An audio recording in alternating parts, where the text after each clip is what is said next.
కొద్దిగా అట్టి ఇట్లా ముందు ఏంటి బాగా హైలో వచ్చాడా ఏంటి అనుకున్నాడు. అంటే కొంచెం టెన్షన్ ఇలా ఉన్నాడు, చేతులు ఏం లేదు కాబట్టి సార్ నేను నమ్మినా నమ్మకపోయినా అన్నాడు.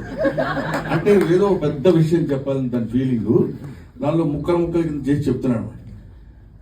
సార్ మీరు నమ్మినా నమ్మకపోయినా మీ మీద మీ పేరు పెట్టి మీ మీద ఒక స్టోరీ రాసుకున్నానంటే చెప్పాలనుకుంటాడు. ఇది ఆ మ్యాటర్ నాకు తర్వాత మనకి ఇప్పుడు కానీ అర్థం అవుతుంది. సార్ మీరు నమ్మినా నమ్మకపోయినా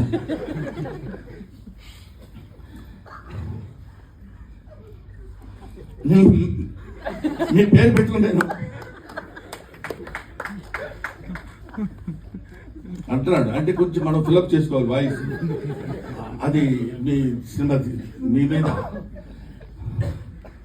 నా లైఫ్ అంటున్నాడు. నాకేంటి అర్థం కాలేదు, ఏంటిది, వాట్ హ్యాపెండ్. ఈయన పక్క నుండి చాలా క్లియర్గా చెప్పేవాళ్ళు లాగా రాహుల్ చెప్పవయ్యా చెప్పు అంటున్నాడు. కానీ ఇది చెప్పొచ్చుగా, ఇది కూడా చెప్పు అనే 2-3 పదాలు నేర్చుకుని వచ్చాడు తప్ప అది ఇలాగా మీ మీదనే రాస్తున్నా.